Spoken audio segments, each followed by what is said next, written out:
정면에서 봤을 때는 약간 어두운 블루다가 약간 빛을 받으면은 완전히 달라지는, 말 그대로 퍼시픽 블루, 태평양의 색을 담았네. 안녕하세요, IT 크리에이터 시나스입니다. 요즘 제가 유튜브 서브 카메라 용도로 뭘 새로 구입해야 될지 굉장히 고민이 많았는데 이번에 아이폰 12 프로가 동영상 성능이 굉장히 좋게 나온 것 같아서 구매를 하였습니다. 오늘은 아이폰 12 프로 언박싱 해보고 아이폰 이런저런 스펙이나 간략한 설명들 드려보고 구경들 같이 해보도록 하겠습니다. 애플 공홈에서 구매를 하였기 때문에 애플 공홈 특유의 택배 박스를 흔들어도 토건에서 거의 흔들리지 않는 그런 포장이 되어 있습니다. 여기를 살짝 열면은 이런 식으로 딱 붙어서 처리가 되어 있어요. 공홈 배송이 좋은 이유가 이렇게 배송 중에 파손 위험이 굉장히 적다는 것, 이것도 저는 장점이라고 생각을 합니다. 짜자잔. 모두가 다들 첫인상에서 언급한 부분인데 확실히 박스가 굉장히 슬림해졌네요. 충전기를 빼서 원가 절감도 하고 박스 부피도 줄여서 컨테이너 유통비도 줄일 수 있는 애플의 전략, 이래도 쓸 수밖에 없는 애플의 브랜드 파워, 어쩔 수 없는 것 같습니다. 아이폰 SE 2세대 박스인데 두 개가 상당히 차이가 나요. 마침 집에 빼빼로가 있어가지고 빼빼로 상자랑 비교를 해봤는데 거의 비슷한데? 크기가 거의 비슷합니다. 이거 나중에 이러다가 빼빼로 상자로 대체되는 거 아닌가 모르겠다. 비닐을 뿅 뜯으면은 이런 식으로 깔끔하게 짜라락 열리게 되어 있고요. 저는 퍼시픽 블루 색상을 구매를 하였는데 이게 생각보다 인기가 없는 컬러더라고요. 그래파이트가 가장 인기가 많은 것 같고 그 뒤로 골드랑 실버가 비슷비슷하고 그 다음에 퍼시픽 블루. 지금 쿠팡에서도 퍼시픽 블루는 사전 예약 취소 물량들 계속 풀리고 있는 것 같더라고요. 왜 내가 고르는 색깔은 항상 인기가 없지? 제 눈엔 이뻐 보이는데 말이죠. 박스를 열어보도록 하겠습니다. 아, 이쁘다. 마트 다녀오셨어요? 여기 카툭티 선 때문에 이쪽에 인덕션 자리도 남겨놓고 기기를 본격적으로 살펴보기 전에 구성품 한 번만 둘러보고 갈게요. 일단 충전기가 빠졌죠. 원래 애플에는 5W 충전기가 들어있었어요. 굉장히 충전 속도 느린 거. 사람들이 거기다가 불만을 표출하니까 그래? 5W 충전기 불만이 많아? 그럼 아예 빼줄게. 뭐 그게 공식적인 이유는 아니겠지만 어쨌든 정말로 충전기가 빠졌어요. 이게 제 개인적으로 걱정되는 이유가 애플은 좋은 의미든 나쁜 의미든 스마트폰 업계에서 가장 처음으로 선도적으로 변화를 줄 수 있는 회사잖아요. 이어폰 단자 제거한 거 처음에 모두가 욕하고 막 삼성에서도 그걸로 디스 마케팅하고 그랬지만 결국 플래그십에선 소니를 제외한 모든 회사들이 3.5파의 이어폰 단자 모두 빠지게 되었습니다. 카툭티 카메라 인덕션, 어차피 카메라 센서 크기와 성능적인 향상 때문에 필연적이긴 했어도 그걸 본격적으로 스타트 끄는 게 애플이었죠. 이젠 충전기까지 공식적으로 따로 팔기까지 하네요. 충전기 따로 파는 이런 행동은 원래 일본에서, 거기는 통신사 입김이 진짜 세니까 스마트폰 구매해도 케이블이랑 충전기 무조건 통신사 쪽에서 따로 사용만 하는 그런 일본 통신사양 내수 기기들에서만 보던 건데 앞으로 다른 회사들도 이렇게 충전기 빼는 거 따라갈 것 같아서 조금 걱정이 됩니다. 어쨌든 박스 구성은 아이폰 본체와 USB-C to 라이트닝 케이블, 이게 다예요. 애플 홈페이지에서도 딱 요렇게 두 개만 나와 있습니다. 굉장히 단촐하네요. 뭐 요정도? 유심 꼬챙이, 뭐 설명서, 애플 스티커도. 참고로 동시대에 출시한 아이패드 에어 4세대는 환경을 생각하지 않는 탓인지 20W 충전기랑 C2C 케이블 이렇게 주고 있습니다. 정말 이걸 환경 탓하면서 충전기를 빼는 거는 너무 속 보이지 않아요? 기기를 살펴보도록 할게요. 요거 이렇게 쫙 뜯어주고, 기본적으로 애플은 뒷면 디자인으로 먹고 들어가니까 뒷면 보면 무광인데 옆 사이드는 유광. 이게 지문이 살짝 잘 묻긴 해도 이 유광 느낌이 약간 크리스탈? 지금 반짝거리는 거 보이세요? 거울 느낌으로 정말 좋은 것 같아요. 지금 퍼시픽 블루가 아이폰 12 프로 색상들 중에서 가장 인기가 없는 것 같은데 저는 개인적으로 이 색감, 느낌? 저는 이쁜 것 같아요. 뭔가 애플은 대중적이지 않은 색깔도 그 오묘한 색 조합을 통해서 기기에 잘 녹여내는 것 같습니다. 재질 차이는 있겠지만 이번에 아이폰 12 프로랑 그냥 12가 금형이 완전히 동일해서 그립감 자체는 12 프로와 12 똑같은 것 같아요. 저는 아이폰 12 레드도 만져봤으니까요. 더더욱 똑같은 것 같습니다. 전원을 딱 키면은 역시나 별거 없지만 기분은 좋은 검은 화면에 애플 로고 딱 한 개. 이게 OLED 패널이다 보니까 SE 2세대에서 보던 그 느낌과는 또 다르네요. 헬로우. 제품 밑면에는 역시나 USB Type-C 안 들어가고 라이트닝 단자가 들어갔고요. 그 옆으로 스테레오 스피커가 탑재되었습니다. 기기 우측에는 전원 버튼 심플하게 하나 들어가 있고 나머지들은 여기 절연띠 하나 있네요. 위아래로 절연띠가 있구나. 좌측에는 절연띠 똑같이 있고 그 다음에 음량 조절 버튼, 그리고 애플의 시그니처인 진동 온오프 버튼도 있습니다. 진동 감각이 상당히 좋은데? 처음에는 노치가 줄어든다 이런 얘기가 있었지만 전작과 동일한 사이즈이고 이 사이에 얼굴 인식용 트루뎁스 카메라로 페이스 아이디 잠금 해제 방식을 고수하고 있고요. 전면 카메라가 1200만 화소의 f2.2 조리개로 심도 표현이나 bokeh 효과가 지원되는 인물 모드가 향상된 NPU 뉴럴 엔진으로 더 좋아졌다고 하네요. 전면 카메라로도 4K 24프레임, 30프레임, 60프레임까지 촬영이 가능하고요. 돌비 비전 방식으로 HDR 30프레임까지 촬영도 가능하다고 합니다. 야간 모드를 지원해주고 디퓨전 기능으로 여러 장의 사진을 순간적으로 파바박 겹치고 겹쳐서 만들어내서 선에서도 더욱더 끌어올렸다고 합니다. 후면 카메라는 이따가 따로 설명을 드리도록 할게요. 기기 용량은 128GB를 선택하였습니다. 128GB 제품이 공홈 기준으로 135만원이고 256GB가 149만원, 512GB가 176만원이라 가격적으로 조금 부담이 되기도 하였고요. 아이폰 SE 2세대도 128GB로 사용하고 있는데 영상 하나 촬영하고 옮기고 그러는 식으로 사용하다 보니까 개인적으로 제 사용 패턴에 128GB도 그리 부족하다고 느끼지는 않았습니다. 또 요즘은 넷플릭스나 유튜브 같이 스트리밍 서비스가 활성화되어 있다 보니까 예전처럼 대용량의 영상을 굳이 폰 안에 저장할 일도 딱히 없어서 돈 없는 대로 128GB를 퉁치자 생각한 거예요. 이거 색감이 엄청 이쁘다.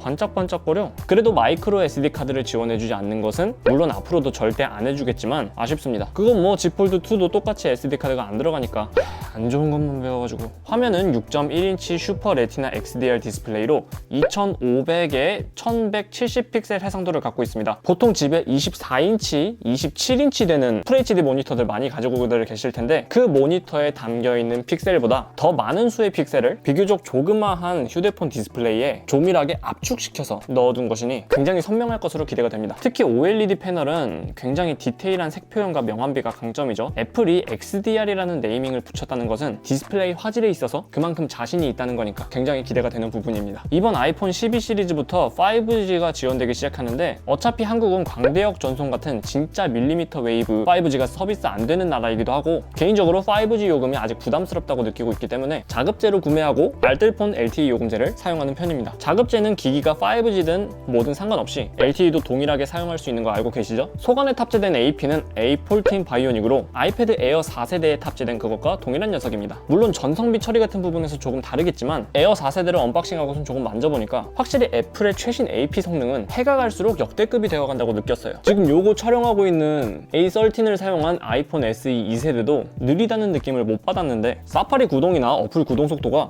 훨씬 더 빠르더라고요. 애플이 이번 아이폰 12 시리즈를 내면서 자신있게 스마트폰 사상 가장 빠른 칩이라고 소개하는 이유를 알 것 같고 또 조금 있으면 연말에 애플 AP가 탑재된 맥북이 나올 예정이니까 정말 애플의 AP 설계 능력이 어디까지인지 가늠이 잘 서지 않습니다. 자, 안녕하세요. 헬로 뭘 하바? 자, 그럼 초기 설정을 마치고 나서 나머지 얘기들을 마저 해보도록 하겠습니다.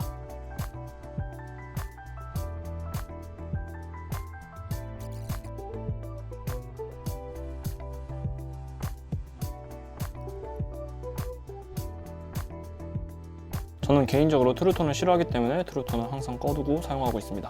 확실히 화면을 켜니까 이 색 표현이 굉장한 것 같습니다. 물론 보호 필름을 붙이면 그 선명도가 떨어져서 이 미친 듯한 선명도는 오늘로써 끝이겠지만요. 이번 아이폰 12 시리즈는 공식 발표에서도 밝혔듯 세라믹 실드 소재로 전면을 커버해서 떨궜을 때 4배 정도 나은 낙하 성능을 가졌다고 하는데 사실 고릴라 글래스가 파손에는 강해도 짜글짜글한 스크래치들에는 언제나 약한 모습을 보여줬기 때문에 애플 케어 플러스를 가입하신 분들이 아니라면 어쨌든 보호 필름이나 강화 유리는 두르시는 것을 추천드립니다. 그런 말이 있잖아요. 주머니 속 최강자는 그 열쇠, 요즘은 열쇠 잘 안 쓰니까 동전들이다. 그 아무리 고릴라 글래스 막 좋은 성능, 고릴라 글래스 빅투스, 세라믹 실드 이런 것들이 있다고 하더라도 주머니 속에서는 동전이 최강자예요. 사이드는 수술 도구급 고강도 스테인리스 스틸이 들어갔다고는 하는데 얼핏 만져봐서는 꽤 단단하다고는 느껴지지만 예전에 제 기억 속에 베가 아이언만큼의 그런 강도는 아닌 것 같아요. 베가 아이언은 진짜 이렇게 쳐도 안 부서지고 막 그랬죠? 망치 대신 사용했었으니까. 후면 카메라는 지금 얼핏 구멍이 하나, 둘, 셋, 넷, 4개가 보이죠? 안드로이드 진영에서는 사실 지금 저는 개인적으로 굉장히 의미 없다고 느껴지는 1억 화소 마케팅, 막 초고화소 마케팅, 초고화소 스펙 올리기 전쟁이 한창인데 아이폰은 울트라 와이드, 와이드, 망원 모두 1200만 화소 카메라를 탑재하고 있습니다. 대신 화소가 낮다고 해서 사진 품질이 낮은 게 아니라 듀얼 광학 이미지 흔들림 보정이나 뉴럴 NPU 엔진 기반 합성, 디퓨전 기술로 순간 연산 능력으로 합성 결과물을 더더욱 향상시키고, 여기다가 여기 있는 라이다 센서로 심도 보조 측정까지 해서 인물 모드에서 그동안의 인물 모드보다 훨씬 퀄 좋게 눕기를 따고 심도 표현이 가능해졌다고 하네요. 제가 사실 아이폰을 좀 늦게 배송받은 편이라 그동안 커뮤니티나 해외 포럼에서 아이폰 12 프로 인물 모드 사진들 좀 봐왔는데요. 디지털 카메라로 스냅 사진을 찍는 입장에서 확실히 이번 아이폰 12 프로가 디지털 카메라의 단렌즈 공간감이나 심도 표현까지는 아직 무리가 있겠지만 그 막 아이폰 빨대 눕기도 잘 못 따가지고 다 날려먹고 그런 일은 많이 줄어드는 것 같습니다. 굉장히 많이 발전했더라고요. 동영상은 4K 24프레임, 30프레임, 60프레임까지 지원이 됩니다. 초광각 광각 망원 렌즈 연동으로 2배율 광학 줌인아웃이 가능하고 망원 크롭으로 6배까지 디지털 줌이 가능합니다. 카메라 인덕션 보시면은 마이크 구멍이 달려있는 걸 확인할 수 있는데, 요거는 동영상 촬영하며 줌을 할 때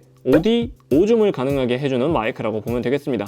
오디 오줌이요. 아이폰 프로 12에는 2815mAh의 배터리가 탑재되어 있습니다. 전작이었던 아이폰 11 프로에서 3000mAh 이상의 배터리 용량이었던 것을 생각하면 너프라고 볼 수 있는데, A14 바이오닉 칩셋의 전력 효율이 높기 때문에 애플에서는 동영상 재생 최대 17시간, 오디오 재생 최대 65시간 가능하다고 설명을 하고 있지만, 실제 해외 배터리 러닝타임 전문 유튜버들의 실험에 따르면 실제 러닝타임은 그보다 좀 많이 떨어진다는 결과들이 있어서 아직 A14의 배터리 최적화가 완료되지 않은 것인지 그런 생각을 하고 있습니다. 다만 애플이 아이폰 11 프로 때 동영상 재생 최대 시간을 오피셜로 최대 18시간이라고 소개해둔 것을 보면 이번 12 프로가 11 프로보다는 배터리 러닝 타임에 있어서 너프가 된 것은 확실하다고 생각을 합니다. 자, 이렇게 해서 오늘은 아이폰 12 프로 인기가 없는 퍼시픽 블루 색상을 언박싱 해봤습니다. 골드, 실버, 그래파이트, 그리고 퍼시픽 블루 중에 가장 인기 없는 색상이라는데, 지금 계속 보시면 이 반딱반딱거림 안 이뻐요?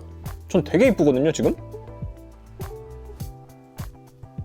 적어도 직접 보면은 제 눈에는 퍼시픽 블루도 그리 나빠 보이지 않는 것 같습니다. 이거 영상 촬영 끝내고 나서 지금 소니 렌탈샵 가서 ZV-1 렌탈을 하러 가려고 하는데요. 제가 요즘 유튜브용으로 서브 카메라 뭘 고를지 굉장히 고민하고 있는지라 조만간 아이폰 12 프로와 ZV-1 카메라 비교 영상도 준비해보도록 하겠습니다. 궁금한 점이 있으시면 댓글 달아주시고, 영상이 도움이 되셨다면 좋아요와 구독, 알람 설정까지 부탁드립니다. 여러분들의 좋아요와 구독 버튼이 제 다음 컨텐츠 제작에 아주 큰 힘이 되거든요. 시청해주셔서 감사합니다. 지금까지 IT 크리에이터 시나스와 인기 없는 색상 퍼시픽 블루, 아이폰 12 프로 퍼시픽 블루 색상이었습니다. 감사합니다. 근데 이거 진짜 이쁜데? 아니 색감 이거 나만 이쁜가? 이게 빛의 방향에 따라서 색감이 오묘하게 달라지다 보니까 진짜 이쁜 것 같은데?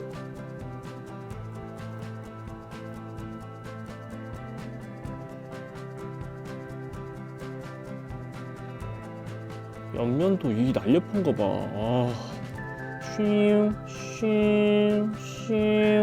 그런데 이번에 이거 촬영하면서 느낀 게 아이패드가 진짜 얇구나. 지금 에어 4세대, 프로 3세대, 그리고 미니 5세대인데 아이폰 12 프로가 훨씬 두껍네. 훨씬까지는 아니고 그냥 아이폰 12 프로가 더 두껍습니다. 그래도 각진 아이폰 진짜 오랜만이다. 이게 아이폰 4, 4S, 5, 5S, 5C? 5C는 아닌가? 그 이후로 되게 오랜만에 각지게 나왔다고 알고 있는데 굉장히 미려하고 이쁜 것 같아요. 너무 좋다 이거. 지문이 솔직히 좀 사이드에 많이 묻긴 한다. 지문이 유광이라서 그런지 많이 묻어. 살짝만 해도 이렇게 지금 지문 느껴지는 거. 정면에서 봤을 때는 약간 어두운 블루다가 약간 빛을 받으면은 완전히 달라지는, 말 그대로 퍼시픽 블루, 태평양의 색을 담았네. 요거는 아주 깊은 마리아나 해군가? 그리고 사이드가 진짜 이쁜데 요게 사실 유광이다 보니까 이렇게 몇 번 만진 것만으로도 지문이 진짜 많이 묻긴 한다. 오, 이거는 지문 평소에 신경 많이 쓰시는 분들이면 조금 많이 신경 쓰일 것 같은데? 그런데 또 뒷면은 무광이라서 지문이 그렇게 쉽게 묻지 않는 재질? 그리고 카메라 인덕션 선 부분은 또다시 유광. 그리고 단차가 있는 1단, 2단 인덕션 구조이고 라이다 센서까지. 그리고 오디오 단자, LED 플래시. 지금 여기 보이는데 요걸 찍고 있는 거는 아이폰 SE 2세대. 그리고 요건 무광이지만 애플 마크는 다시 유광. 좀 이 느낌 자체도 뺀질뺀질? 여기선 약간 스무스하게 가다가 여기서 약간 좀 딱딱하게 밀리는 느낌?